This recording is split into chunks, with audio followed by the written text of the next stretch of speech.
일본은 불법 점거 상태입니다. 헤이그 국제법정에서 터져나온 한마디에 전 세계가 발칵 뒤집혔습니다.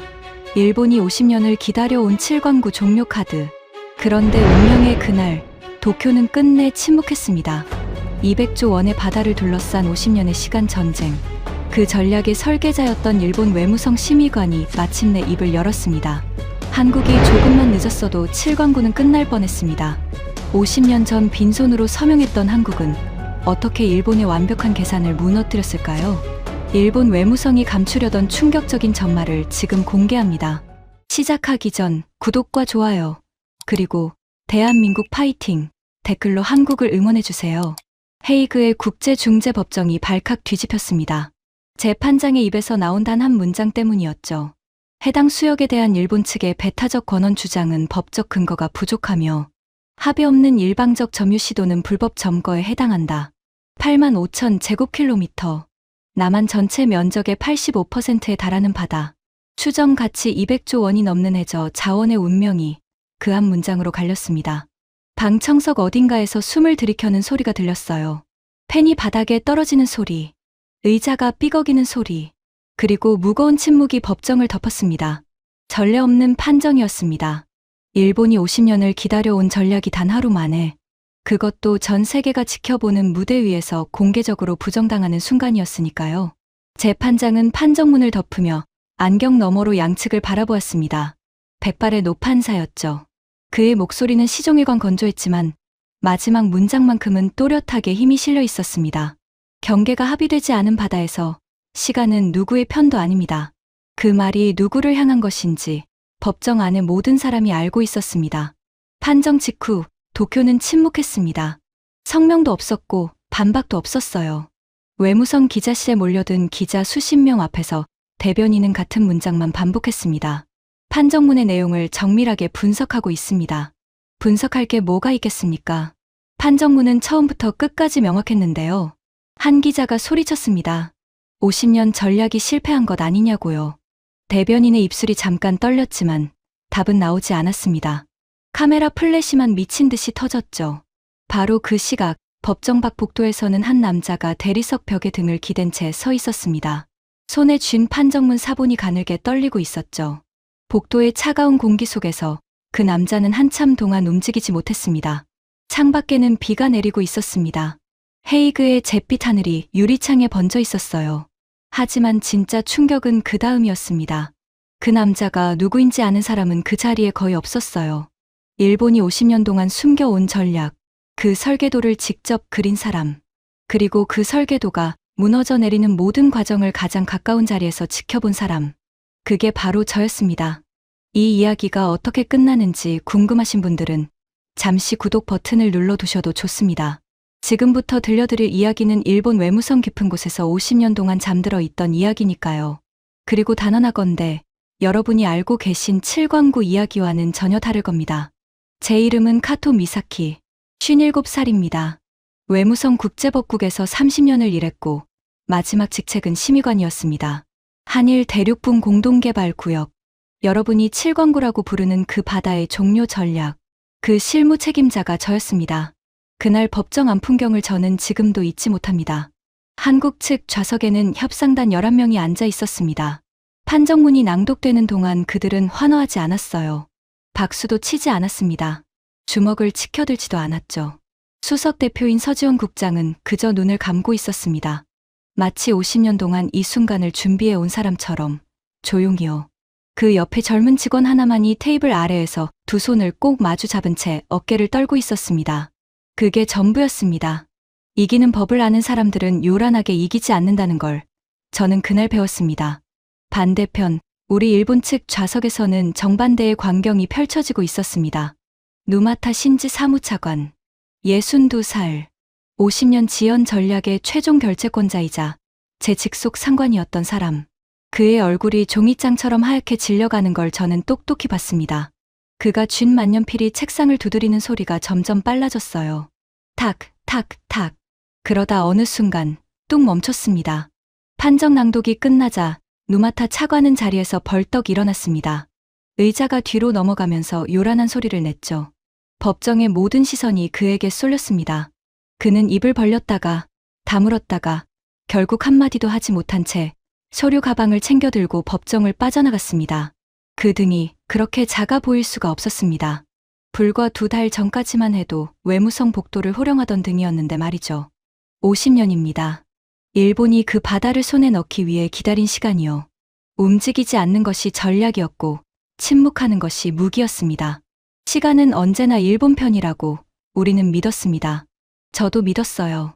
아니, 누구보다 깊이 믿었던 사람이 저였습니다. 제 아버지의 유언이 걸린 바다였으니까요. 그런데 그 50년이 어떻게 단 하루 만에 무너졌을까요? 답을 드리기 전에 여러분을 2년 전으로 모시겠습니다. 모든 것이 아직 계획대로 굴러가고 있다고 믿었던 시절. 외무성 4층 국제법국 회의실로요.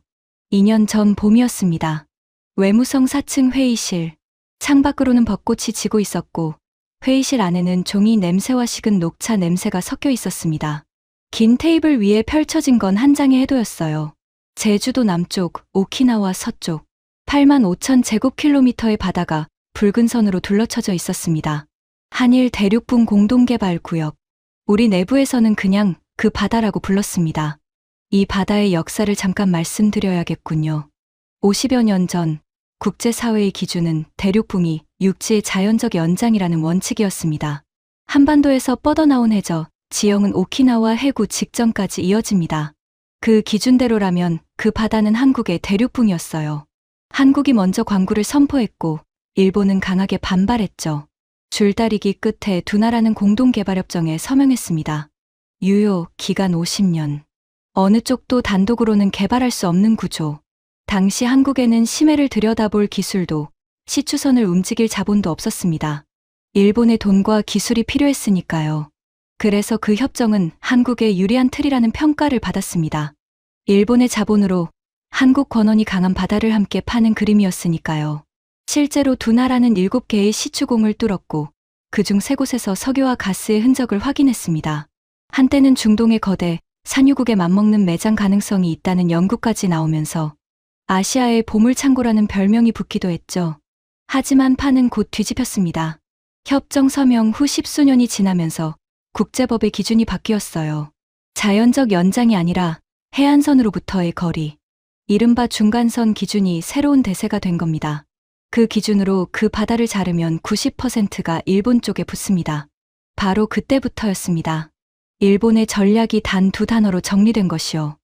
무시, 그리고 지연. 협정 아래에서는 어느 쪽도 단독 개발을 할 수 없습니다. 그러니 아무것도 하지 않으면 됩니다. 공동 탐사 요청이 와도 응하지 않고 회의 개최 요구가 와도 답하지 않고 그렇게 협정 만료일까지 시간을 흘려보내면 그 사이 바뀐 국제법이 일본 대신 일을 해주는 구조였죠. 만료와 동시에 종료를 통보하고 중간선을 그으면 끝. 90%가 우리 것. 실제로 일본은 경제성이 없다는 이유로 공동탐사에서 일방적으로 손을 뗐고 협정이 정한 공동위원회는 그 후로 41년 동안 단 한 번도 열리지 않았습니다. 한국이 아무리 개최를 요구해도요. 그 41년의 침묵을 설계하고 관리한 부서가 제 부서였습니다. 그날 회의실에서 누마타 차관은 해도 위에 손바닥을 올려놓고 말했습니다. 카토 심의관, 만료까지 앞으로 2년이야. 마지막까지 한치의 오차도 없어야 해. 준비는 끝나 있습니다. 종료 통보 문안도, 중간선 획정 논리도, 국제 무대 대응 시나리오까지 전부요. 한국 쪽 움직임은 공동위원회 재개를 계속 요구하고 있습니다. 그리고 한 가지 더 있습니다. 한국이 인접 광구의 조광권을 잇따라 확보하고 있다는 보고가 들어왔습니다. 자체 예산을 4배로 늘려서 심해 탐사를 진행 중이라고 합니다. 저는 그 대목에서 차관의 표정을 살폈습니다.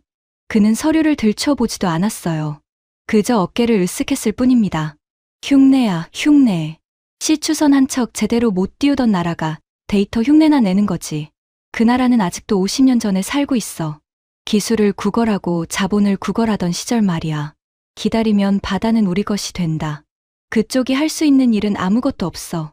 회의실 구석에 앉아있던 남자가 끼어든 건 그때였습니다. 오가와 류헤이. 48살. 내각 강경파의 기획보좌관. 늘 입꼬리만 웃는 남자였죠. 차관님, 만료 시점에 맞춰서 영토 이슈를 같이 띄우면 어떻겠습니까? 여론이 달아오르면 종료 통보도 박수받으면서 할 수 있습니다. 갈등은 말이죠. 그 자체로 표가 됩니다. 국익을 선거에 쓰자는 건가? 국익과 선거가 같은 방향이면 마다할 이유가 없지 않습니까? 8만 제곱킬로미터짜리 바다보다 그 바다를 되찾는 그림이 더 비쌉니다. 두 사람이 소리내어 웃었습니다. 저는 웃지 못했어요. 서류를 정리하는 척하며 시선을 내렸을 뿐입니다. 반세기짜리 협정의 운명이 선거, 전략과 같은 서랍에서 다뤄지고 있었습니다.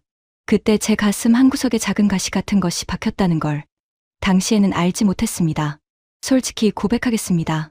저 역시 한국을 얕보고 있었습니다. 차관처럼 입 밖에 내지 않았을 뿐 마음속 깊은 곳에서는 같은 생각을 하고 있었어요. 제게 그 바다는 단순한 업무가 아니었거든요. 가족의 역사였습니다. 제 아버지 카토겐조는 50여 년 전 그 협정의 일본 측 협상 실무자였습니다. 어린 시절 아버지의 서재에는 그 바다의 해도가 걸려 있었어요. 다다미 위에 정저한 아버지는 밤늦게까지 그 해도를 들여다보곤 했습니다. 잉크 냄새와 담배 연기가 밴 그 서재에서 저는 외교관의 꿈을 키웠습니다. 언젠가 어린 제가 물었습니다. 아버지, 저 바다는 누구 거예요? 아버지는 한참 말이 없다가 이렇게 답하셨죠. 아직은 누구의 것도 아니다. 그래서 무서운 바다야. 그때는 그 말이 무슨 뜻인지 몰랐습니다. 아버지가 돌아가시기 전 병상에서 제 손을 잡고 말씀하셨습니다. 소독약 냄새가 가득한 병실이었어요. 창밖으로 첫눈이 내리고 있었고 아버지의 손은 앙상했지만 힘만큼은 단단했습니다. 미사키, 그 바다는 기다리는 자의 것이다. 조급한 쪽이 진다. 내가 끝을 보거라. 저는 그 유언을 일본의 승리 공식으로 받아들였습니다. 기다리는 자, 그것은 당연히 일본이라고요. 41년 동안 회의 한 번 열어주지 않고 버틴 우리야말로 기다림의 화신이라고요. 단 한 번도 의심해 본 적이 없습니다. 그 말의 진짜 뜻을 깨닫게 되는 날이 오리라고는 상상조차 못했죠. 그런데 그 무렵 묘한 보고서 하나가 제 책상에 올라왔습니다. 밤 11시가 넘은 시각이었습니다. 청사는 텅 비어 있었고 제 방의 형광등만 혼자 깜빡이고 있었죠. 봉투를 열자 위성사진 수십 장이 쏟아져 나왔습니다. 공동개발구역 서쪽 경계 바로 바깥, 중국이 세운 해상 구조물이 19기, 그중 7기에서 헬기 이착 6장이 확인됐고 일부 시설에는 대수상 레이더로 추정되는 설비까지 찍혀 있었습니다. 사진 속 구조물들은 어둠 속에서 불을 밝힌 채 마치 국경 초소처럼 늘어서 있었어요. 보고서를 넘기는 손끝이 차가워졌습니다. 등골을 따라 식은땀이 흘렀어요. 협정이 사라진 바다는 일본 단독의 바다가 되는 게 아닙니다. 경계가 그어지지 않은 분쟁 수역으로 돌아가는 거예요. 그리고 그 수역에 발을 걸치고 있는 나라는 둘이 아니라 셋이었습니다. 동중국해에서 가장 많은 해상 구조물과 가장 많은 해경, 선박을 움직이는 나라는 일본이 아니라 중국이었으니까요. 우리가 중간선을 외치는 동안 중국은 말뚝을 받고 있었습니다. 합의의 틀이 없는 바다에서는 먼저 구조물을 박는 쪽이 기정사실을 만든다는 것. 그걸 일본은 이미 다른 바다에서 뼈아프게 경험한 적이 있었습니다. 그때 우리가 할 수 있었던 건 항해 성명이 전부였죠. 다음 날 아침, 저는 그 보고서를 들고 차관실 문을 두드렸습니다. 집무실 응접 소파에는 오가와 보좌관이 먼저 와 앉아 있었습니다. 누마타 차관은 결제 서류에 서명을 하던 중이었죠. 저는 위성사진을 탁자 위에 펼쳐놓고 설명을 시작했습니다. 차관님, 종료 통보 전략을 재검토해야 할 사안입니다. 협정이 종료되는 순간 그 바다는 우리 단독 수역이 되는 게 아니라 경계 미획정 분쟁 수역이 됩니다. 그리고 그 수역 서쪽 경계에 중국 구조물이 19기입니다. 중국은 그 해역에서 거리 기준이 아니라 형평의 원칙을 주장합니다. 3국이 마주서는 순간 우리의 중간선 논리는 셋 중 하나의 주장으로 격화됩니다. 차관은 사진을 흘끗 보더니 서명을 멈추지도 않은 채 말했습니다. 카토, 자네 지금 만료를 코앞에 두고 초를 치는 건가? 초가 아니라 변수입니다. 최소한 시나리오에 반영은 해야. 중간선은 국제 표준이야. 중국이 뭐라고 떠들든 표준은 표준이다. 그리고 한국 따위가 그 판에서 뭘 하겠어. 데이터 흉내내는 나라하고 말뚝 박는 나라 사이에서 우리가 표준을 쥐고 있으면 그걸로 끝나는 거야. 옆에서 오가와가 키득거렸습니다. 심의관님은 상상력이 참 풍부하십니다. 소설을 쓰셨어도 성공하셨겠어요. 누마타 차관이 펜을 내려놓고 저를 똑바로 쳐다봤습니다. 그 눈빛이 얼음장 같았어요. 이 보고서 내 방 밖으로 한 발짝도 나가게 하지 마. 50년을 기다린 전략에 금을 내는 보고 따위 외무성에는 필요 없어. 알아들었나? 명치가 꽉 막히는 것 같았습니다. 저는 사진을 주워 담아 가슴에 안고 집무실을 나왔습니다. 복도를 걷는 내내 손바닥에 식은땀이 배었어요. 그때 차관의 말을 꺾지 못한 것을 저는 두고두고 후회하게 됩니다. 하지만 그 대가가 어떤 모습으로 돌아올지는 그때만 해도 알 길이 없었습니다. 먼저 운명의 그날이 다가오고 있었습니다. 협정 종료를 통보할 수 있게 되는 날, 50년 전략의 마지막 단추를 끼우는 날이요. 그리고 그 사흘 전 한국이 움직였습니다. 종료 통보가 가능해지는 날을 사흘 앞둔 아침이었습니다. 도쿄 미나토구의 외무성 공관, 41년 만에 한일 공동위원회가 다시 열리는 날이었습니다. 왜 일본이 그 회의에 응했느냐고요? 거절할 명분이 없었기 때문입니다. 협정에는 어느 한쪽이 요구하면 협의에 응해야 한다는 의무 조항이 있었고, 한국은 그 조항을 들고 몇 년에 걸쳐 집요하게 두드렸습니다. 국제 무대에서 일본이 협정 의무조차 무시하는 나라로 보이는 건 곤란했죠. 종료 통보를 사흘 앞둔 시점이라면 더더욱요. 마지막 사흘만 깨끗하게 넘기면 되는 게임이었으니까요. 회의 전날 밤, 저는 잠을 이루지 못했습니다. 새벽 2시, 저는 서재 깊숙한 곳에서 낡은 상자 하나를 꺼냈습니다. 아버지의 유품이었어요. 그 안에는 가죽 표지가 다 다른 수첩이 한 권 들어 있었습니다. 50여 년 전 아버지가 협상장에서 매일 적었던 일지였죠. 종이는 누렇게 바랬고 잉크는 군데군데 번져 있었습니다. 오래된 가죽 냄새가 코끝을 스쳤어요. 저는 한 장 한 장 넘기다가 마지막 장에서 손을 멈췄습니다. 서명식 날의 기록이었습니다. 아버지의 글씨로 이렇게 적혀 있었어요. 오늘 한국 측 대표가 마지막 악수를 하며 말했다. 우리는 지금 가난해서 서명합니다. 그러나 50년 뒤에도 우리가 가난할 것이라 생각하신다면 그것은 오산입니다. 그 말을 하는 눈빛이 잊히지 않는다. 그리고 그 아래 붉은 잉크로 꾹꾹 눌러 쓴 한 줄이 있었습니다. 이 말을 잊지 말 것. 50년은 우리에게만 흐르는 것이 아니다. 손끝이 떨렸습니다. 기다리는 자의 것. 평생 일본의 승리 공식이라 믿어온 그 유언 뒤에 아버지는 이런 기록을 남겨두고 계셨던 겁니다. 창밖에서 새벽 빗소리가 들렸습니다. 저는 수첩을 덮지 못한 채 날이 밝아오는 것을 멍하니 바라보았습니다. 그 불길한 예감을 안고 저는 회의장으로 향했습니다. 그날 아침 공관 회의실에는 팽팽한 긴장이 감돌았습니다. 직원들이 좌석 명패를 정렬하고 통역 부스를 점검하고 의제 자료를 깔아놓았죠. 저는 창가에 서서 정원을 내려다보고 있었습니다. 솔직히 말하면 가슴 한구석이 이상하게 술렁였습니다. 41년 만의 회의. 아버지가 앉았던 그 테이블에 이번에는 제가 앉은 날이었으니까요. 누마타 차관은 회의 직전 대기실에서 넥타이를 고쳐 매며 말했습니다. 형식적인 자리야. 테이블에는 앉아주되 판돈 이야기는 한마디도 꺼내게 하지 마. 사흘만 버티면 끝나는 게임이다. 한국 측 수석 대표는 서지원 국장입니다. 국제법 전문가이고 해양경계 협상 경력만 20년입니다. 만만한 상대가 아닙니다. 경력이 20년이든 200년이든 빈손으로 오는 건 마찬가지야. 그 나라가 들고 올 수 있는 게 뭐가 있나. 부탁, 호소, 읍소, 카토. 자네는 가끔 상대를 너무 높게 평가하는 게 흠이야. 차관이 또 그 코웃음을 쳤습니다. 그리고 저도 부끄럽지만 속으로는 비슷한 생각을 하고 있었습니다. 한국은 협정 연장을 애원하러 오는 거라고. 50년 전 그날처럼 아쉬운 쪽은 한국이라고요. 오전 10시 정각. 회의실 문이 열렸습니다. 일본 측 14명, 한국 측 11명. 긴 테이블을 사이에 두고 마주 앉았습니다. 에어컨 바람 소리만 낮게 깔린 방에서 명함이 오가고 의례적인 인사가 이어졌죠. 그런데 한국 협상단의 면면이 묘했습니다. 외교관과 국제법 학자들 사이에 처음 보는 얼굴들이 섞여 있었어요. 지질 자원 전문가, 해양 물리 탐사 기술자. 그들 중 둘은 검은색 카드 케이스를 들고 들어왔습니다. 외교 협상장에 어울리지 않는 장비 가방이었죠. 저는 그 가방에서 눈을 떼지 못했습니다. 서지원 국장이 들어선 순간을 기억합니다. 50살 안팎의 단정한 정장 차림. 그런데 그 걸음걸이가 묘했어요. 빠르지도 느리지도 않은 조금의 흔들림도 없는 걸음. 아쉬운 사람의 걸음이 아니었습니다. 악수를 나눌 때 그의 손은 따뜻하고 건조했습니다. 긴장한 사람의 손이 아니었어요.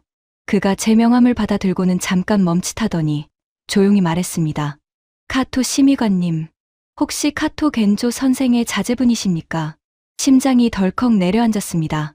아버지의 이름이 한국 대표의 입에서 나올 줄은 몰랐으니까요. 저희는 50년 전 협상 기록을 전부 다시 읽고 왔습니다. 그 시절 가장 치열했던 분이 카토 겐조 선생이셨더군요. 오늘 그 자제분과 마주 앉게 되어 영광입니다. 상대는 우리의 50년을 전부 복귀하고 들어온 겁니다. 저는 등 뒤가 서늘해지는 걸 느끼며 자리에 앉았습니다. 회의가 시작되자 누마타 차관이 선수를 쳤습니다. 전형적인 김빼기였죠. 먼 길 오셨습니다만 미리 말씀드리지요. 이 자리는 협정의 실시에 관한 사항을 협의하는 자리이지 협정의 향후 처리를 논의하는 자리가 아닙니다. 테이블에는 앉아 주되 입은 열지 말라는 소리였습니다. 41년 만에 회의를 열어주면서 그 의미를 깎아내리는 것까지가 우리의 시나리오였으니까요. 그리고 차관은 한마디를 더 얹었습니다. 굳이 하지 않아도 될 말을요. 그나저나 경제성도 없다고 결론난 바다에 미련이 참 많으시군요. 그 끈기 하나는 인정해드리겠습니다. 41년 동안 문을 두드리는 것도 보통 일은 아니었을 텐데요. 회의실 공기가 싸늘하게 식었습니다. 우리 측 면벼지 입가에 웃음을 흘렸어요. 노골적인 모욕이었습니다. 외교 관례를 한참 벗어난 발언이었지만 누구도 제지하지 않았죠. 저는 차관의 옆자리에서 펜을 쥔 손에 힘을 주었습니다. 한국 측 젊은 직원 하나가 입술을 깨무는 게 보였습니다. 서지원 국장은 화를 내지 않았습니다. 그는 잠시 차관을 바라보더니 천천히 입을 열었습니다. 낮고 차분한 목소리였어요. 화를 누르는 목소리가 아니라 화낼 필요가 없는 사람의 목소리였습니다. 경제성이 없다는 결론은 일본 측의 결론이었지요. 저희는 그 결론에 동의한 적이 없습니다. 그리고 차관님, 한 가지 오해를 풀어드려야겠군요. 오해라니요. 저희가 오늘 협정 연장을 부탁하러 왔다고 생각하고 계시다면 오늘 회의는 예상과 많이 다르실 겁니다. 순간 회의실의 시간이 멈춘 것 같았습니다. 누마타 차관의 눈썹이 꿈틀했습니다. 부탁하러 온 게 아니라면 대체 뭘 하러 왔다는 건가? 저도 같은 의문이 머릿속을 스쳤어요. 테이블 아래에서 제 무릎이 미세하게 떨리기 시작했습니다. 서 국장이 옆자리 직원에게 눈짓을 보냈습니다. 검은 하드케이스가 열렸고 직원이 무언가를 꺼내 테이블 위에 올려놓았어요. 파란 표지의 보고서였습니다. 두께가 좋기 5cm는 되어 보였죠. 표지에는 한국어와 영어로 제목이 인쇄되어 있었습니다. 저는 그 영어 제목을 읽는 순간 숨이 멎는 줄 알았습니다. 대륙풍 신부 물리 탐사 종합 분석. 이게 뭡니까? 차관의 목소리에 처음으로 균열이 생겼습니다. 서 국장은 보고서 표지에 손을 올린 채 우리 측 14명의 얼굴을 천천히 둘러보았습니다. 그리고 말했습니다. 50년 전 저희는 빈손으로 이 테이블에 앉았습니다. 기술도 없었고 자본도 없었지요. 그래서 기다렸습니다. 그런데 차관님, 기다린 건 일본만이 아닙니다. 저희도 50년을 기다렸습니다.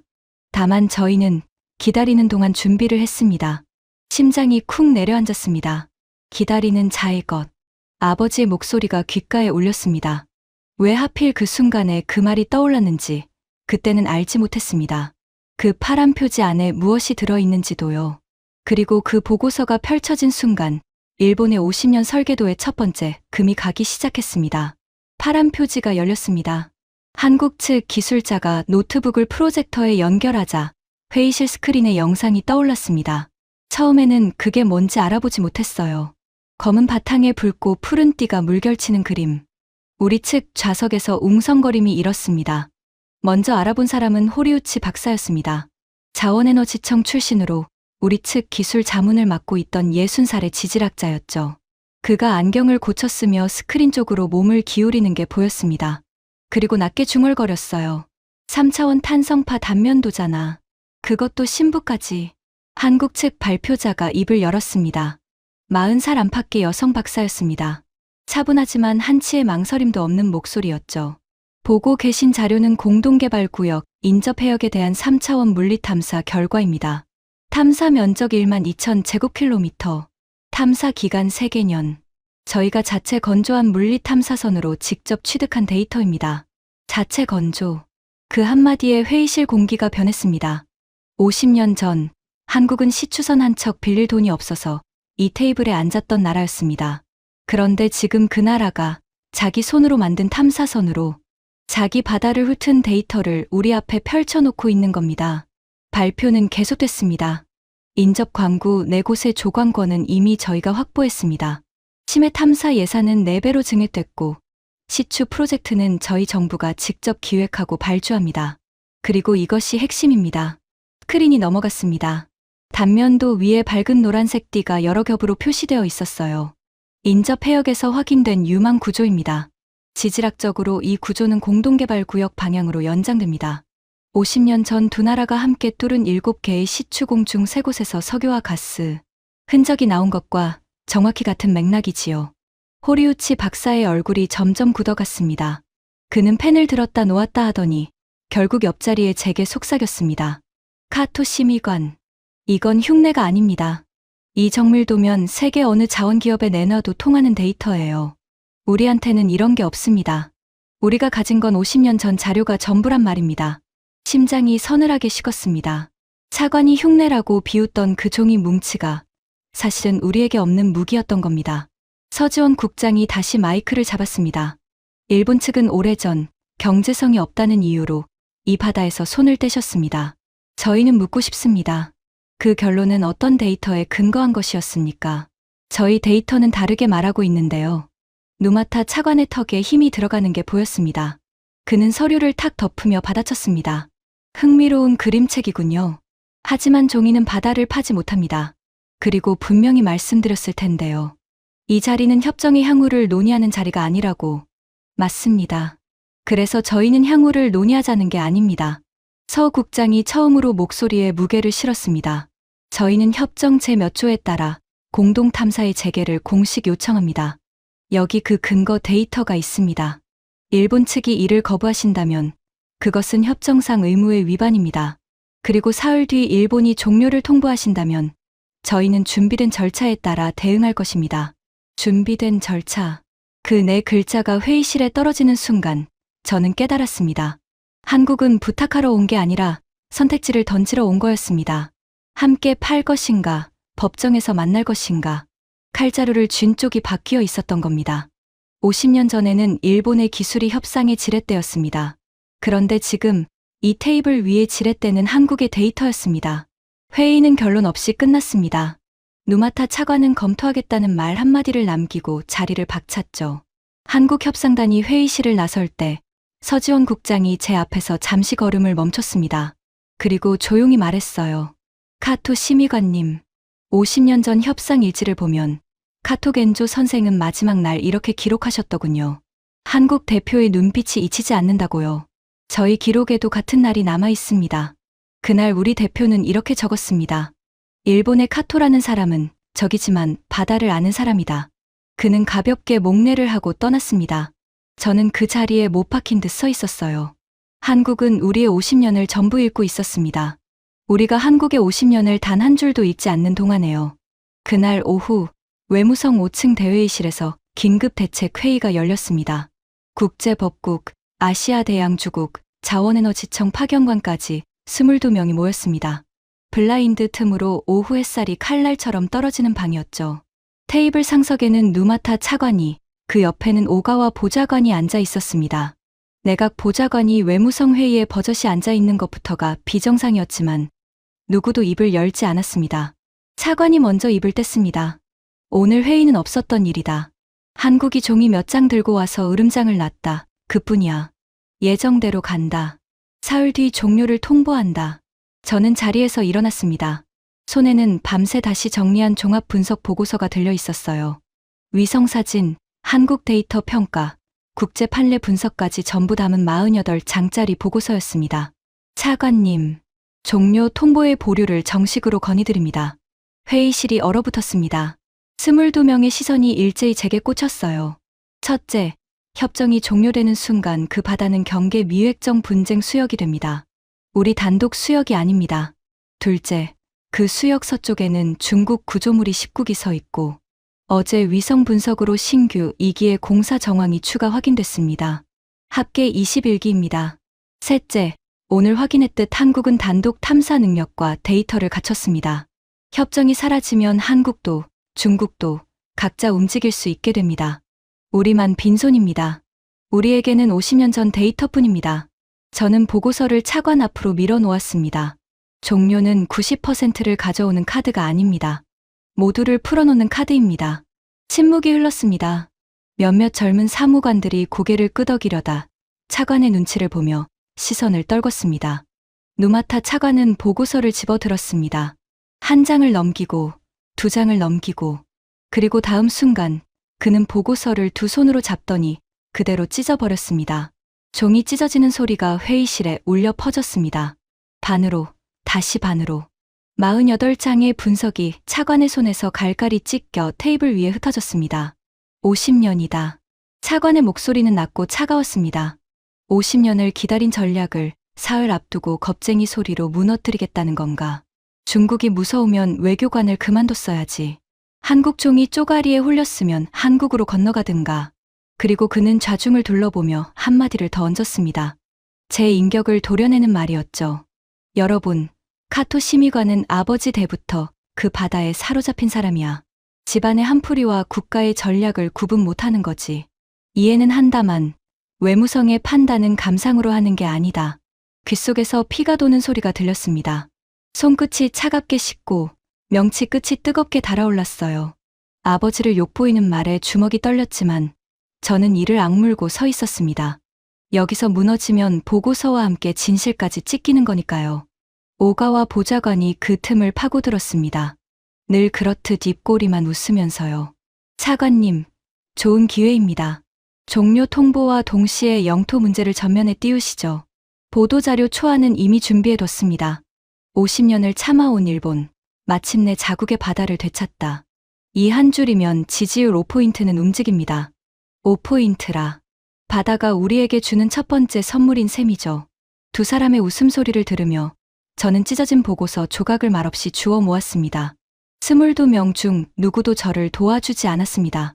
아니, 한 사람이 있었군요. 회의가 끝나고 복도에서 누군가 제 소매를 잡았습니다. 모리 유키, 32살의 사무관이었습니다. 그는 주변을 살피더니 빠르게 속삭였어요. 심의관님, 분석이 맞다고 생각합니다. 사실은 저도 따로 판례를 검토해봤습니다. 협정이 사라지면 우리 중간선 논리는 법적으로 세 주장 중 하나일 뿐입니다. 찢어진 보고서, 제가 사본을 가지고 있습니다. 모리, 자네 경력에 흠이 갈 일이야. 경력보다 더 큰 게 걸려 있지 않습니까? 아버님 일지의 그 문장, 저한테도 보여주셨잖아요. 50년은 우리에게만 흐르는 게 아니다. 저는 그 말이 자꾸 머리에서 떠나질 않습니다. 그 젊은 사무관의 눈을 보면서 저는 처음으로 혼자가 아니라는 생각을 했습니다. 그리고 그날 밤 위성 분석팀에서 긴급 연락이 왔습니다. 신규 공사 정황이 확인된 중국 구조물 2기 중 1기에서 야간 작업 등이 일제히 켜졌다는 보고였습니다. 사진 속 바다는 어두웠고 그 위에 떠있는 불빛들은 마치 카운트다운처럼 보였습니다. 시간이 없었습니다. 그런데 우리는 엉뚱한 시계만 들여다보고 있었습니다. 종료 통보 예정일을 하루 앞둔 날이었습니다. 첫 번째 신호는 워싱턴에서 왔습니다. 오전 7시 주미 일본 대사관발 긴급 전문이 차관실과 국제법국에 동시에 떨어졌습니다. 전문을 읽어 내려가던 제 손이 멈췄습니다. 미국 국무부 고위 당국자가 우리 대사를 따로 불러 전한 메시지였습니다. 동맹국 간 해양 분쟁의 격화는 인도태평양 전략 전체를 흔드는 사안이다. 미국은 한일 양국이 기존 협정의 틀 안에서 해법을 찾기를 강력히 권고한다. 일방적 현상 변경 시도는 어느 쪽이든 지지하지 않는다. 일방적 현상 변경. 외교 전문에서 이 표현은 경고장입니다. 그리고 이번 경고장의 수신인은 명백히 우리였습니다. 청사가 술렁였습니다. 미국이 한국 편을 든다는 거냐며 흥분하는 간부도 있었죠.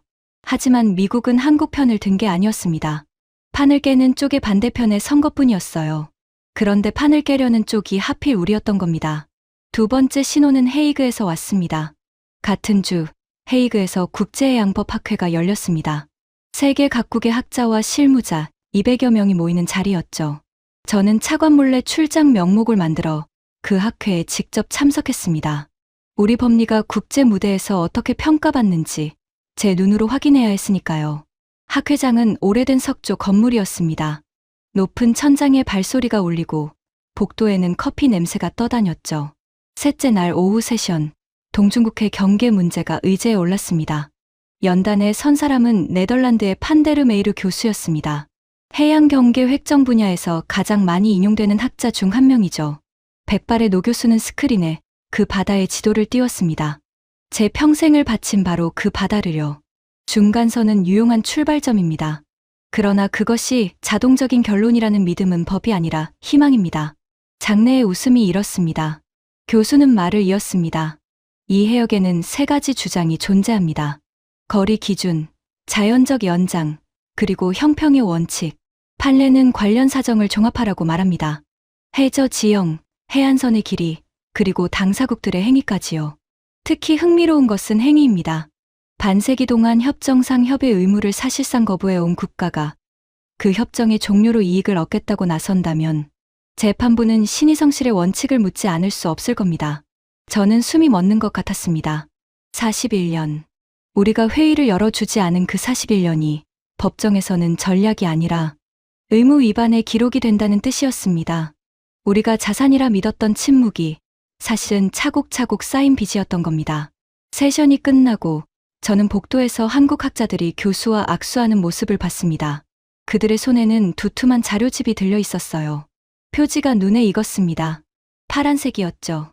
한국은 학계에서도 몇 년에 걸쳐 조용히 논리를 쌓아오고 있었던 겁니다. 우리가 본국 회의실에서 보고서를 찢는 동안에요. 세 번째 신호는 가장 역설적인 곳에서 왔습니다. 학회 마지막 날 속보가 떴습니다. 중국 함정 8척이 동중국해에서 대규모 무력 시위에 나섰다는 뉴스였습니다. 학회장이 술렁였고 각국 참석자들의 반응은 한결같았습니다. 이러니까 한일 공동개발 협정 같은 안정장치가 더 중요한 것 아니냐는 거였죠. 보이십니까? 중국이 강하게 나올수록 협정의 가치는 올라갔습니다. 그리고 그 협정을 제 손으로 끝내겠다는 나라는 일본뿐이었습니다. 우리는 우리를 지켜주던 울타리를 우리 손으로 뽑겠다고 전 세계에 광고하고 있었던 겁니다. 귀국 비행기 안에서 저는 일본 경제지의 사설을 읽었습니다. 제목이 이랬습니다. 정부에 묻는다. 그 바다에서 일본의 동맹은 누구인가? 자국 언론까지 브레이크를 밟고 있었습니다. 그리고 귀국한 날 밤 호리우치 박사에게서 전화가 왔습니다. 목소리가 떨리고 있었어요. 카토 심의관님, 지금 청사로 와 주실 수 있습니까? 보여드릴 게 있습니다. 밤 10시에 자원분석실. 호리우치 박사는 사흘째 집에 못 들어간 사람의 몰골이었습니다. 책상 위에는 한국이 회의 때 공개한 데이터 사본이 펼쳐져 있었죠. 그는 모니터를 가리키며 말했습니다. 한국 데이터를 우리 옛 시추 기록과 겹쳐봤습니다. 50년 전 우리가 석유 흔적을 확인했던 세계. 시추공의 위치와 한국이 새로 잡아낸 유망 구조의 연장선이 정확히 맞물립니다. 이게 무슨 뜻인지 아시겠습니까? 그 바다는 빈 바다가 아니었어요. 경제성이 없다던 우리 결론이 틀렸을 가능성이 큽니다. 아니, 솔직히 말하죠. 그때 우리는 경제성을 계산해서 철수한 게 아니라 철수부터 결정해 놓고 경제성을 핑계로 쓴 겁니다. 저는 모니터 속노란 띠를 한참 바라봤습니다. 입안이 바싹 말랐어요. 박사님, 그 분석, 보고서로 만들 수 있겠습니까? 만들면 뭐합니까? 윗선에서 또 찢어버릴 텐데요. 호리우치 박사가 쓴 웃음을 지었습니다. 그런데 그 웃음 끝에 그는 뜻밖의 말을 덧붙였습니다. 하지만 만들어는 두겠습니다. 과학자가 데이터를 보고도 입을 다물면 그건 과학이 아니라 공범이니까요.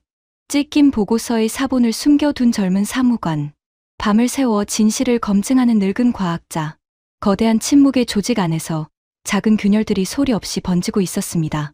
하지만 도쿄의 차관실에서는 전혀 다른 시나리오가 굴러가고 있었습니다.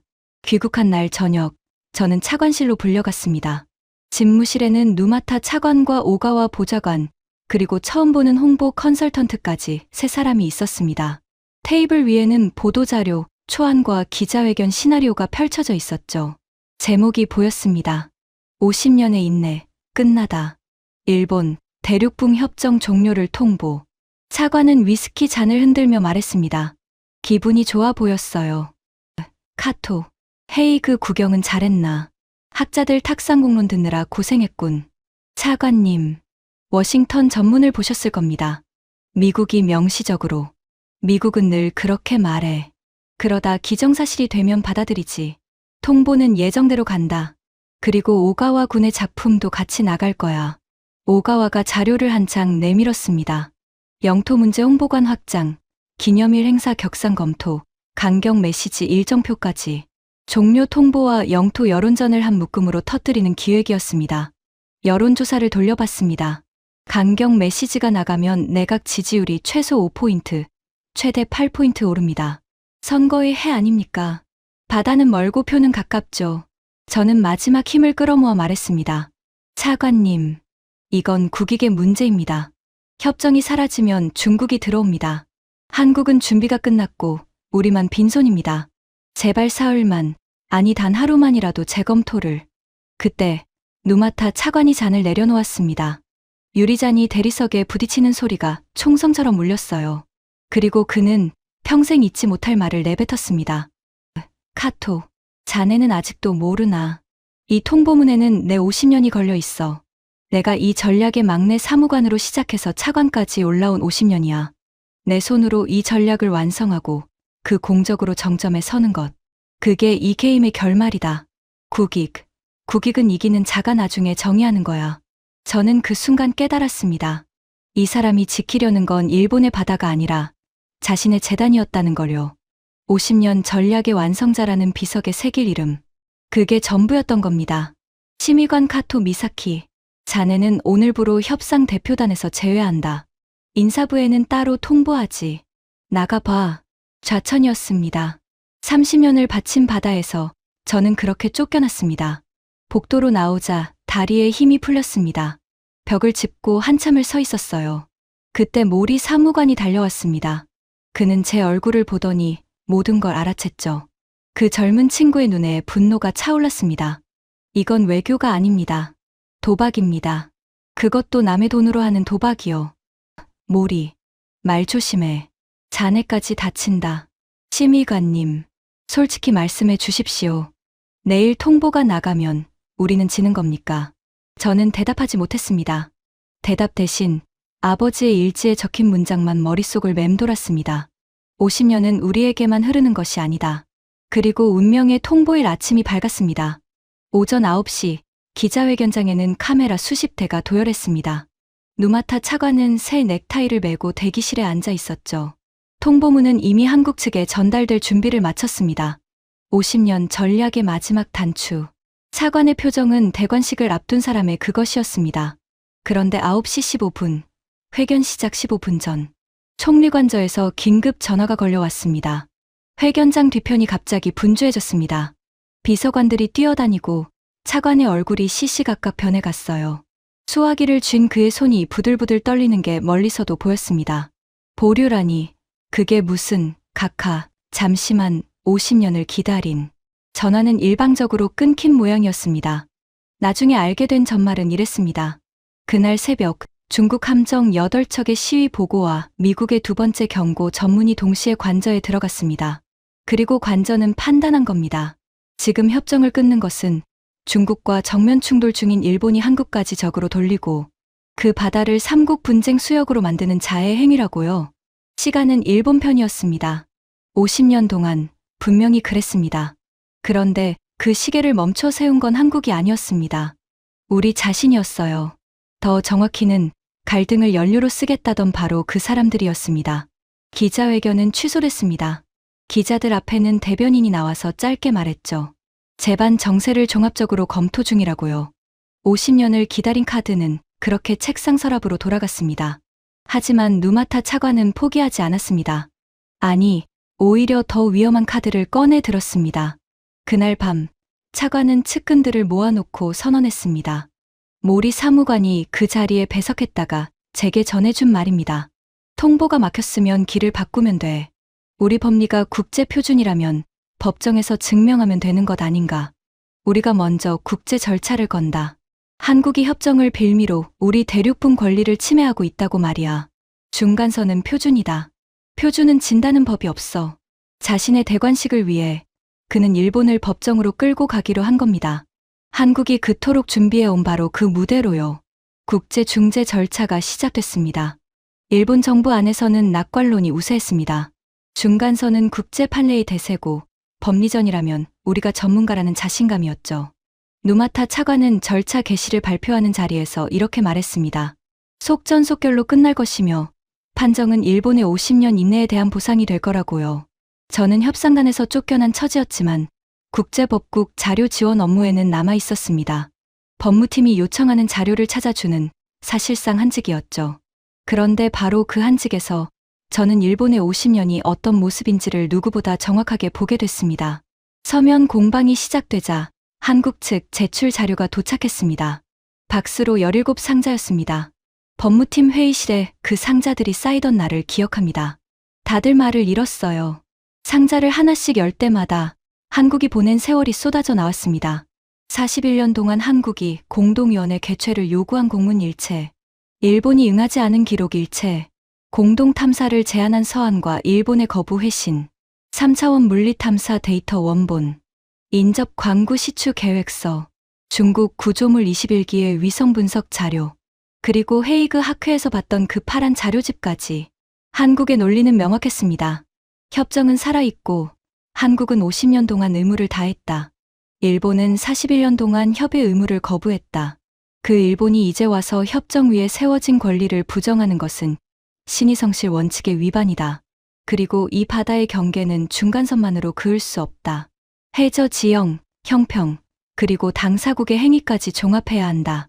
우리 법무팀이 반박 자료를 모으기 시작했습니다. 그런데 이상한 일이 벌어졌어요. 모을 자료가 없는 겁니다. 호리우치 박사가 자료실에서 머리를 감싸 쥐고 말했습니다. 탐사 데이터를 내야 하는데 우리가 가진 건 50년 전 시추 기록뿐입니다. 경제성이 없다고 철수한 게 우리니까 그 후에 데이터가 있을 리가 없죠. 협의 기록을 내야 하는데 우리는 협의를 거부한 쪽이라 낼 기록이 없습니다. 카토 심의관님, 이게 말이 됩니까? 50년을 준비했다는 나라가 법정에 낼 서류가 없어요. 저는 그날 밤 늦게까지 자료실에 혼자 남아 있었습니다. 형광등 아래 일본 측 서가는 절반이 비어 있었습니다. 50년치 서가인데 말이죠. 먼지 쌓인 파일 몇 권, 빛바랜 시추 기록, 그게 전부였습니다. 반대편 책상에는 한국이 보낸 17상자가 산처럼 쌓여 있었고요. 그 두 풍경을 번갈아 보다가 저는 의자에 주저앉았습니다. 우리는 50년을 기다린 게 아니었습니다. 50년을 비워둔 거였어요. 침묵은 전략이 아니라 공백이었고 지연은 인내가 아니라 태만이었습니다. 그리고 그 50년 동안 한국은 기록하고 요구하고 배우고 만들고 쌓아왔던 겁니다. 우리가 비운 시간을 그들은 채우고 있었던 거예요. 아버지의 일지가 떠올랐습니다. 50년은 우리에게만 흐르는 것이 아니다. 아버지는 알고 계셨던 겁니다. 그 빨간 글씨는 승리의 공식이 아니라 경고문이었던 거죠. 가슴 깊은 곳에서 무언가가 무너져 내렸습니다. 30년 동안 제가 지켜온 것이 전략이 아니라 공백이었다는 사실.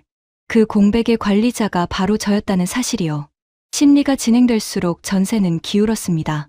구두 변론 첫날을 잊지 못합니다. 헤이그의 법정. 높은 천장과 짙은 목재벽, 각국 깃발이 늘어선 그 방에서 양측의 50년이 정면으로 부딪혔습니다. 우리 대리인단은 예정대로 중간선 판례를 줄줄이 인용했습니다. 거리 기준이 현대 해양법의 표준이라는 논리였죠. 발표 자체는 매끄러웠습니다. 문제는 그 다음이었어요. 한국 측 수석 대리인이 연단에 섰습니다. 그는 판례를 인용하지 않았습니다. 대신 날짜를 읽기 시작했어요. 협정 발효 후 7번째에 한국은 공동위원회 개최를 요청했습니다. 일본은 응하지 않았습니다. 그로부터 2년 뒤 한국은 다시 요청했습니다. 일본은 응하지 않았습니다. 다시 3년 뒤 응하지 않았습니다. 그는 그렇게 40번 가까운 요청과 거부의 기록을 단조로운 목소리로 읽어 내려갔습니다. 법정은 조용했습니다. 낭독이 끝나자 그가 고개를 들고 말했죠. 재판부께 묻습니다. 41년 동안 협정상 의무를 거부한 국가가 이제 그 협정의 소멸로부터 90%의 이익을 주장하고 있습니다. 국제법이 보호해야 할 것은 이런 종류의 인내입니까? 방 청석 어딘가에서 탄식이 새어나왔습니다. 우리 측 좌석에서요. 이어서 한국 측은 스크린에 자료를 띄웠습니다. 3차원 탐사 단면도, 해저 지형 분석, 그리고 중국 구조물 21기의 위성사진까지 재판부 7명이 일제히 몸을 앞으로 기울이는 게 보였습니다. 한 재판관이 안경을 벗고 사진을 응시하다가 우리 측에 질문을 던졌습니다. 일본 대리인단에 묻습니다. 협정이 종료될 경우 이 해역의 제3국 활동에 대한 일본 측의 관리 방안은 무엇입니까? 우리 대리인이 머뭇거렸습니다. 준비된 답이 없었으니까요. 우리의 시나리오에 중국이라는 변수는 존재하지 않았습니다. 그 변수를 담은 보고서는 도쿄의 회의실에서 갈갈이 찍혔으니까요. 재판부의 질문은 번번이 같은 곳을 향했습니다. 일본은 왜 41년간 협의에 응하지 않았는가? 일본의 경제성 평가는 어떤 데이터에 근거했는가? 일본은 협정 기간 중 어떤 의무 이행 기록을 갖고 있는가? 답할 때마다 우리 대리인의 목소리가 작아졌습니다. 방청석의 누마타 차관은 처음에는 팔짱을 끼고 있다가 나중에는 만년필로 책상만 두드렸습니다. 탁, 탁, 탁. 변론이 끝난 날 저녁, 대표단 숙소 회의실에서 차관이 저를 불러 세웠습니다. 그의 눈은 충혈되어 있었고 입에서는 술 냄새가 났습니다. 카토, 법무팀 자료가 왜 이 모양이지? 탐사 데이터도 의무 이행 기록도 없다니. 자료 지원이 자네 담당 아니었나? 저는 귀를 의심했습니다. 차관님, 없는 자료를 지원할 수는 없습니다. 우리가 41년 동안 만들지 않은 기록입니다. 그리고 그 위험을 분석한 보고서는 차관님께서 직접 찢으셨지요. 말 조심해. 누가 들으면 내가 이 사태의 원흉인 줄 알겠군. 똑똑히 들어둬. 일이 잘못되면 책임은 실무에서 지는 거야. 50년 전략의 설계 실무자가 누구였더라? 카토 미사키, 자네 아니었나? 등골이 얼어붙었습니다. 이 사람은 패배의 냄새를 맡자마자 재물부터 고르고 있었던 겁니다. 자신의 대관식을 위해 일본을 법정에 세운 사람이 이제 그 법정의 청구서를 부하의 책상에 올려놓을 준비를 하고 있었어요. 저는 그날 밤 모리 사무관에게 전화를 걸어 한마디만 했습니다. 모리, 그 사본 잘 보관하고 있게. 쓰일 날이 올 것 같아. 판정 전날 밤이었습니다. 헤이그의 호텔 로비에서 저는 우연히 서지원 국장과 마주쳤습니다. 자료 지원 인력으로 막차를 타고 합류한 참이었거든요. 서로를 알아본 순간 잠시 어색한 침묵이 흘렀습니다. 먼저 입을 연 건 그였습니다. 카토상. 협상단에서 모습이 안 보이시길래 걱정했습니다. 보시다시피 짐꾼으로 강등됐습니다. 그가 옅게 웃었습니다. 그리고 잠시 머뭇거리다가 조용히 말했어요. 내일 어떤 판정이 나오든 한 가지는 말씀드리고 싶었습니다. 50년 전 기록을 읽으면서 알게 됐습니다. 카토 겐조 선생은 협상 마지막 날 한국 대표단의 숙소에 사람을 보내 약품과 담요를 전했더군요. 적이었지만 바다를 사이에 둔 이웃이기도 했던 겁니다. 당신의 아버님은 훌륭한 외교관이었습니다. 목이 메었습니다. 저는 고개만 숙였습니다.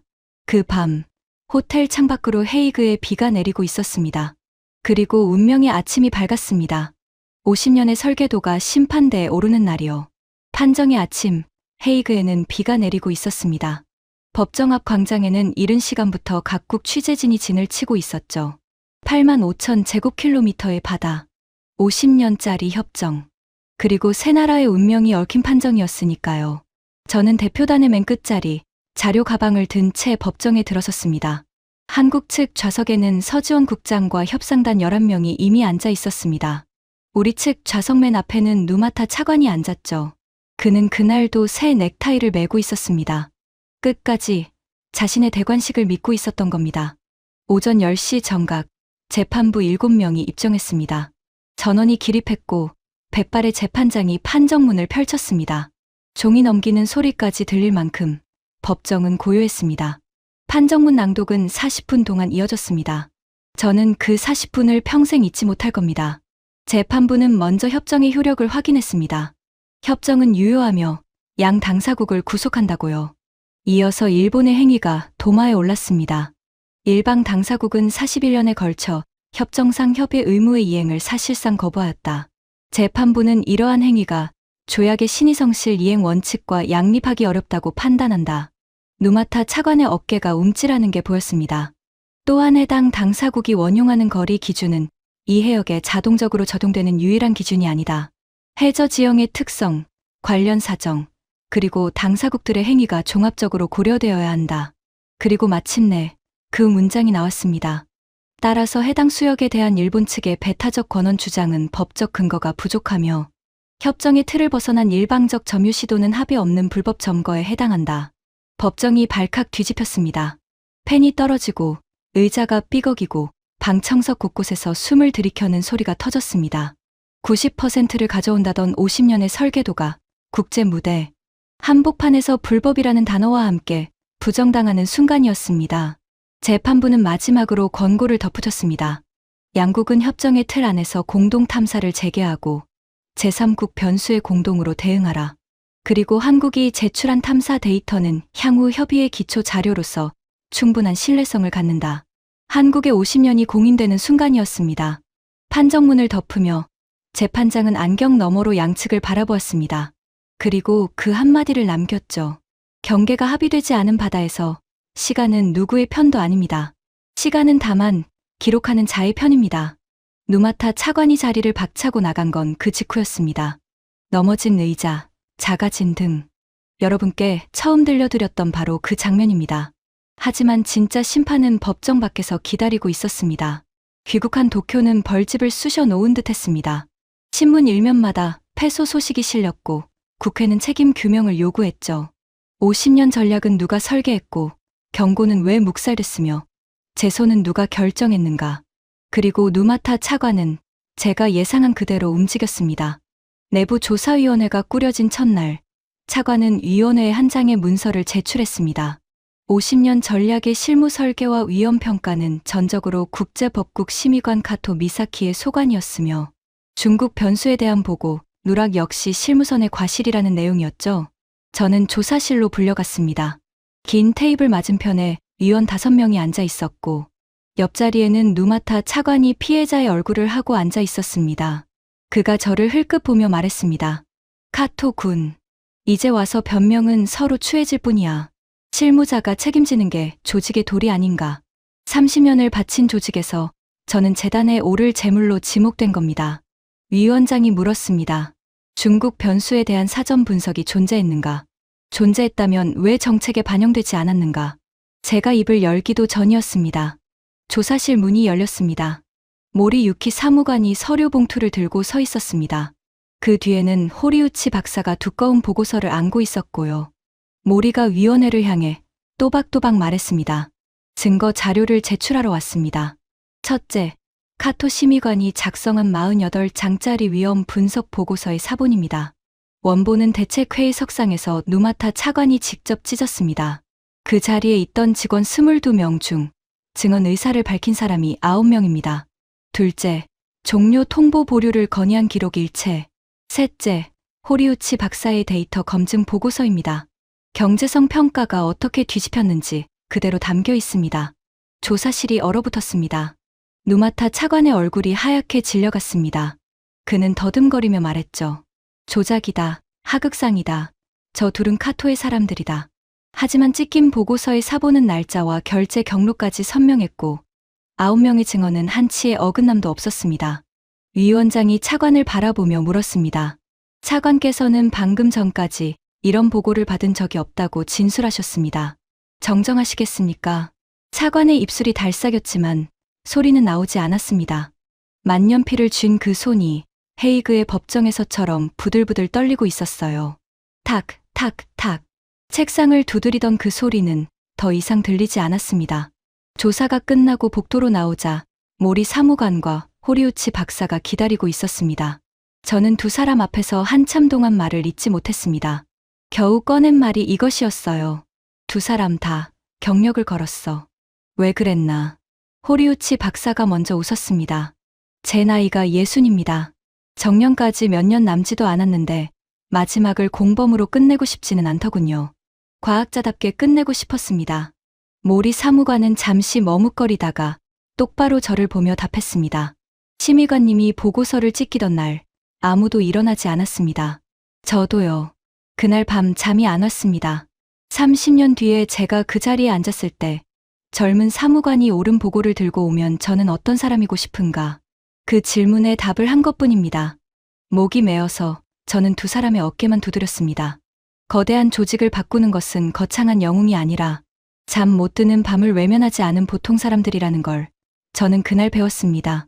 한 달 뒤 누마타 신지 사무차관은 경질됐습니다. 50년 전략의 완성자라는 비석 대신 그는 판단 실패와 보고 묵살, 그리고 책임 전가라는 세 줄의 기록을 남기고 외무성을 떠났습니다. 떠나는 날까지 그는 단 한 번도 사과하지 않았습니다. 끝까지 자기가 무엇을 잘못했는지 이해하지 못하는 얼굴이었죠. 갈등을 표로 바꾸겠다던 오가와 보좌관도 무사하지 못했습니다. 그가 기획한 여론전 문건이 공개되면서 국익을 선거 도구로 썼다는 비판이 들끓었거든요. 그는 조용히 관저를 떠났고 그 후로 어느 사무실에서도 그의 웃는 입꼬리를 봤다는 사람이 없습니다. 악인들의 퇴장은 그렇게 박수도 조명도 없이 끝났습니다. 판정으로부터 석 달 뒤 한일 공동위원회가 다시 열렸습니다. 이번에는 도쿄가 아니라 서울이었습니다. 그리고 이번에는 저도 그 자리에 있었습니다. 조사위원회가 진상을 가린 뒤 외무성은 제게 협상 대표 복귀를 요청했거든요. 30년 만에 처음으로 저는 지연이 아니라 협상을 하러 그 테이블에 앉았습니다. 의제는 명확했습니다. 공동 탐사의 재개. 그런데 50년 전과는 모든 것이 뒤집혀 있었습니다. 탐사 계획서를 내놓은 쪽은 한국이었습니다. 탐사선을 제공하는 쪽도 한국이었고 기초 데이터를 가진 쪽도 한국이었죠. 일본이 가진 것은 자본 일부와 50년 전에 빗바랜 시추 기록뿐이었습니다. 50년 전 기술과 자본을 가진 일본 앞에 빈손에 한국이 앉았던 그 구도가 정확히 거꾸로 재현되고 있었던 겁니다. 회의 중에 한국 측 기술 책임자가 말했습니다. 탐사선의 첫 항차에 일본 기술진의 승선을 환영한다고요. 우리 측 젊은 직원 하나가 저도 모르게 물었습니다. 조건이 무엇이냐고. 한국 측 답은 짧았습니다. 조건은 없습니다. 50년 전 우리는 함께 파기로 약속한 사이니까요. 그 말에 우리 측 테이블이 조용해졌습니다. 41년 동안 문을 두드린 쪽이 건네는 말이라기에는 너무 담담해서 더 아픈 말이었습니다. 회의가 끝나고 서지원 국장과 저는 회의장 복도 끝에 창가에 나란히 섰습니다. 서울의 저녁 하늘이 붉게 물들고 있었죠. 한참의 침묵 끝에 제가 먼저 입을 열었습니다. 꼭 해야 할 말이 있었거든요. 서 국장님, 솔직하게 말씀드리겠습니다. 저는 50년 전략의 실무 설계자였습니다. 그 전략은 완벽하다고 믿었습니다. 단 하나, 한국이 50년 전 그 자리에 멈춰 있을 거라는 전제 위에서요. 그런데 그 전제가 무너지는 데 걸린 시간은 회의 단 한 번이었습니다. 그 파란 보고서가 테이블에 올라온 순간이요. 저는 잠시 숨을 골랐습니다. 그리고 평생 가슴에 묻어둘 수 없는 한마디를 꺼냈습니다. 한국이 조금만 늦었어도 7광구는 끝날 뻔했습니다. 데이터가 1년만 늦었어도, 미국의 경고가 하루만 늦었어도 우리는 통보를 강행했을 겁니다. 그리고 그 바다는 지금쯤 세 나라의 함정이 마주보는 분쟁 수역이 됐겠지요. 한국의 50년이 그 바다를 살린 겁니다. 서 국장은 한동안 창밖만 바라보다가 조용히 답했습니다. 카토상. 저희도 두려웠습니다. 41년 동안 두드려도 열리지 않는 문 앞에서 포기하자는 말이 왜 없었겠습니까? 그때마다 저희를 붙잡은 건 단순한 사실 하나였습니다. 포기하면 그날로 끝나지만 준비하면 언젠가 단 하루는 온다. 저희는 그 단 하루를 위해 50년을 쌓은 겁니다. 준비하면 단 하루는 온다. 저는 그 말을 들으며 마침내 아버지의 유언을 이해했습니다. 그 바다는 기다리는 자의 것이다. 아버지가 말한 기다림은 일본의 그것이 아니었습니다. 아무것도 하지 않고 시간이 일해주기를 바라는 것은 기다림이 아니라 방치입니다. 진짜 기다림은 한국의 그것이었어요. 거부당하면서도 기록하고 무시당하면서도 배우고 빈손을 채우며 그날을 준비하는 것. 아버지는 협상장에서 그 눈빛을 보았고 그래서 일지에 빨간 글씨로 적어두셨던 겁니다. 50년은 우리에게만 흐르는 것이 아니다. 그것은 전략이 아니라 아들에게 남긴 경고였습니다. 귀국한 주말, 저는 아버지의 묘소를 찾았습니다. 바람이 차가운 언덕이었습니다. 비석을 닫고 그 앞에 낡은 일지를 펼쳐 놓았죠. 그리고 처음으로 소리내어 말했습니다. 아버지, 답을 찾았습니다. 그 바다는 기다리는 자의 것이 맞았습니다. 다만 기다린 쪽이 우리가 아니었을 뿐입니다. 눈시울이 뜨거워졌습니다. 부끄러움 때문만은 아니었습니다. 50년 만에 아버지와 같은 곳을 바라보게 됐다는 이상한 안도감 때문이기도 했어요. 여러분, 이 이야기에서 제가 배운 것은 하나입니다. 시간은 흘려보내는 자의 편이 아니라 채우는 자의 편이라는 것. 국가도, 조직도, 한 사람의 인생도 마찬가지입니다. 문이 열리지 않는다고 돌아서면 거기서 끝입니다. 하지만 문이 열리는 단 하루를 위해 매일을 쌓는 사람에게 시간은 반드시 빚을 갚습니다. 한국은 그것을 50년에 걸쳐 증명했습니다. 빈손으로 서명했던 나라가 데이터를 들고 협상장을 주도하는 나라가 되기까지 그 반세기 동안 흘린 땀을 저는 적의 자리에서 가장 가까이 지켜본 증인입니다. 그 바다의 이야기는 아직 끝나지 않았습니다. 지난달 저는 부산항에 서 있었습니다. 공동 탐사선의 첫 출항일이었습니다. 부두에는 한일 양국의 기술진과 취재진이 모여 있었죠. 바닷바람에 소금 냄새가 실려왔고 백고동이 길게 울렸습니다. 모리 사무관이 제 옆에서 탄성을 질렀어요. 거대한 흰 선체에 양국 기술진 40명이 함께 오르고 있었습니다. 50년 만에 처음으로 두 나라가 같은 배를 타고 그 바다로 나가는 날이었습니다. 탑승교 앞에서 서지원 국장과 마주쳤습니다. 그가 손을 내밀며 말했죠. 카토상. 50년 전에는 대개 아버님이 배웅하는 쪽이었다고 들었습니다. 오늘은 아드님이 배웅하는 쪽이군요. 아닙니다. 오늘 저는 배웅이 아니라 배움을 하러 왔습니다. 50년 늦은 배움이지요. 우리는 함께 웃었습니다. 적으로 만나 증인으로 헤어지고 다시 동료로 마주 선 사이의 웃음이었습니다. 배가 수평선 너머로 사라질 때까지 저는 부두를 떠나지 못했습니다. 그 배가 향하는 바다 밑에는 무엇이 잠들어 있을까요? 석유일 수도 있고 가스일 수도 있고 어쩌면 아무것도 아닐 수도 있습니다. 하지만 한 가지는 분명합니다. 그 배가 싣고 가는 것이 무엇인지는 압니다. 포기하지 않은 사람들의 50년. 그리고 그 50년이 마침내 받아낸 단 하루의 출항입니다. 지금까지 일본 외무성 심의관 카토 미사키가 7광구 50년의 시간 전쟁에서 직접 겪은 충격적인 이야기였습니다. 빈손으로 시작해 끝내 판을 뒤집은 대한민국의 50년이 더 많은 분들께 전해지도록 이 영상을 널리 공유해 주세요. 시간은 흘려보내는 자가 아니라 채우는 자의 편입니다. 구독과 좋아요도 부탁드립니다. 지금까지 감동테라였습니다. 감사합니다.